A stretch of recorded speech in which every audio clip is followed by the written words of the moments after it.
have a look on, and just do a quick double check. If I go down and see what my next evidence is, that's going to be number 15. If I go to my evidence document, and this is a way to check, yes, okay, so the next screenshot is evidence 15. So I haven't forgotten any screenshot. That's perfect.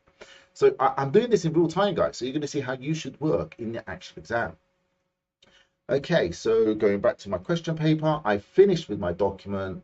Make sure you print the document. I'm not going to print this now, but you would just go to File, Print, and choose your printer and just print that off and save it. So now I can save this document and I can close that document. No, I can save this one. I'll save that one and close that one. I actually want my evidence document for later, so I'm going to open it up and leave that there. Okay, so question paper. Next section, databases. Okay, so databases, be very, very, methodical about what you're doing. The concept is always going to be the same. You're going to have to import some data. You're going to have to modify the data types. You're going to have to choose or select the primary key, so on and so forth. So just take your time to make sure you do all of those steps. So let's have a look. You're going to prepare some reports. Examine the file that 2321 results and identify the most appropriate field to set as the primary key. That is new. And then it says close the file. Well, yeah, because then you can't import it. Using database software, import the file, that one. So first thing that we need to do is to go and find that file, open it. Let's have a look at it. Now be very careful here, because when I open this, I want to make sure I'm opening this in Excel. I don't want to make any changes, and if I do make any changes, I don't want to save them, because that could affect the way the data is imported into a table in Access. So here's my data. I'm actually going to modify it a bit. I'm going to select everything, double click between two columns so I can see all of the data. And now I need to identify which one of these columns is ideal or is the only one that I can use as a primary key.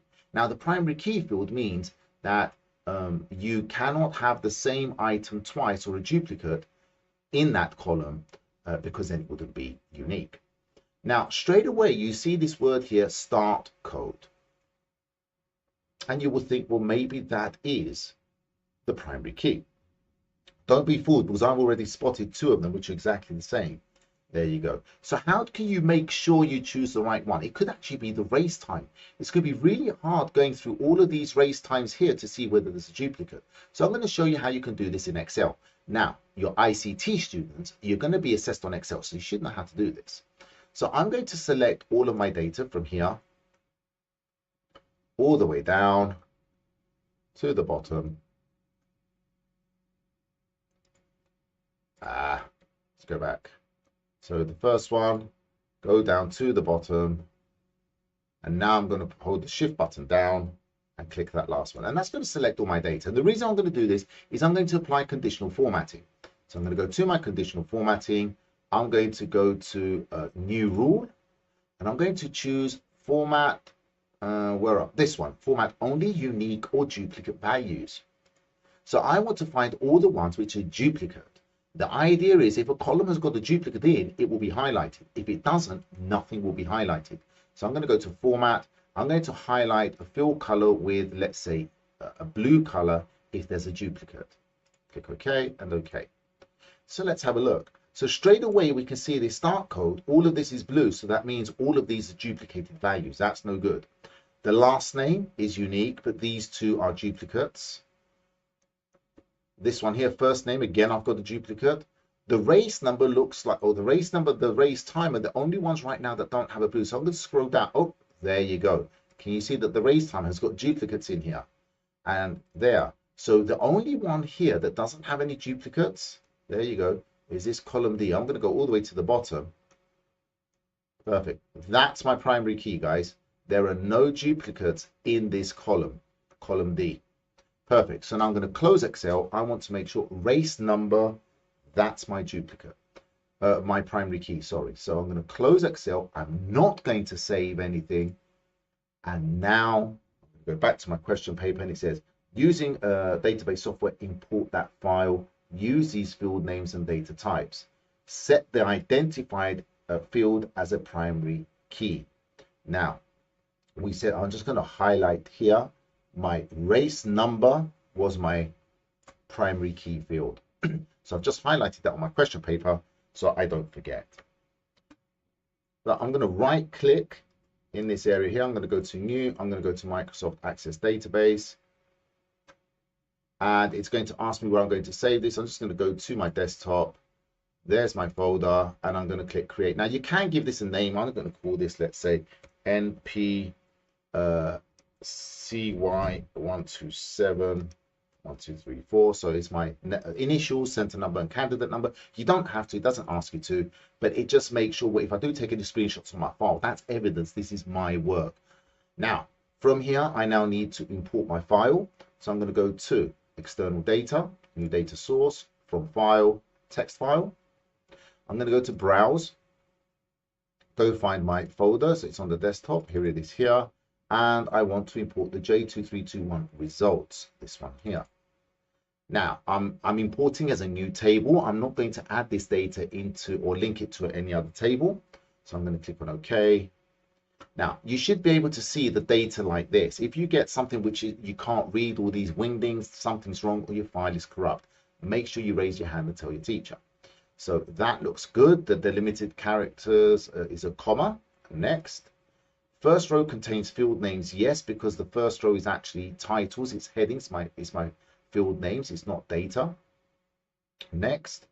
From here, I'm going to check my data type. So I'm going to go to the advanced. Instead of clicking on them one by one, I'd rather go to advanced because that actually makes it look similar to what we have in our question paper over here.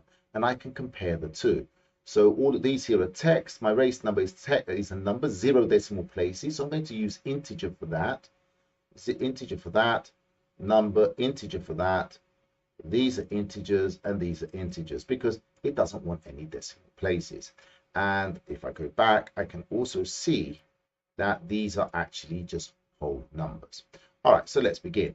So these are text, text, text. Race number is a long integer. I'm going to leave it as long integer. Now, the difference between integer and long integer is that an integer field can only hold numbers between plus and minus 32,000. So if you try to put a number like, say, 364,000, you'd get an error because that number can't fit in the cell. Okay, so it doesn't ask you to use long or integers or long integers. So to be safe, always use a long integer because you may not see all of the, you're not going to be able to see all of the data that they're going to put in. So long integer. Then I want club name and cat code is text. Club name, cat code is text. Then I want year of YOB. I'm not sure what that is, probably year of bike or something. And it wants number, integer again. Okay. And then the race time, I want date time in hours. So if we have a look at that. Okay, so you can see here it wants it as hours, minutes, seconds. So let's go back. So that's the race time here. I'm going to click on that date with time. I'm just going to leave it there and I'm going to modify it later.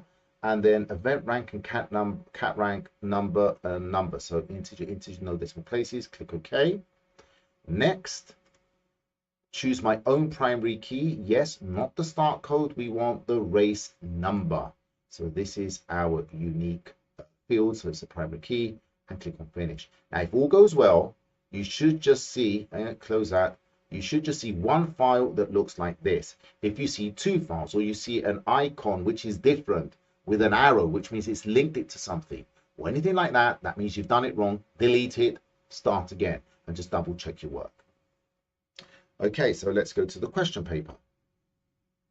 So I've identified my primary key. Now, what I need to do is just go and modify these data types. So let's just go have a look at them. I'm going to open my table. I'm going to go to my home. I'm going to go to design view. Now you can use the design view down here at the bottom and the normal view, but I like using it from the home button. So I want to make sure these are correct. The only one that I need to check to read these numbers, there you go, is long integer. And this date time here, because I need to set the format. So the format said it should be hours, minutes, seconds. So I'm going to go down here, select the date time for race time, go to format, click on that.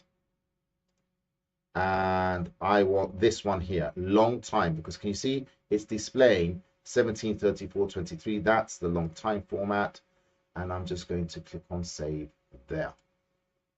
Okay, and then it says placing the evidence document screenshot showing all the field names and data types and the primary key. So from here now, I'm going to take my screenshot. Yeah. Now I need to take a screenshot with my file name at the top. So I don't need any more than that, but I need to show all of that. And essentially it also shows me my primary key. Now, this isn't going to fit that. I'm going to move all of this down here because I've started Access.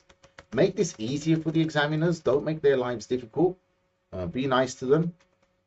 Okay, so evidence 15 is on database. So I'm going to place that there. That's good enough. And you can see it shows the little key here saying that's my primary key, my data types, and the name of the file. Just give a bit of space there to make it a bit easier. Okay. Okay, I can close this one now. Let's go to the next one. So that's finished. 16. Import the file J2321 start time CSV as a new table in your database. Use these field names and data types.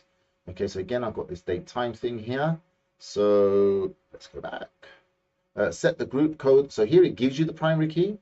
And placing your evidence document showing the field name. So I've got to show evidence again. So let's go back. Again, external data, new data source from file, text file. And this time I'm going to go to browse. And I want start times, that one there. Now you can see I've got three options here now. I've got three options because I've already got the table, and you may want to add the data which you're importing into an existing table. We don't. We just want to import it as a new table. So just leave that selection there, go to OK,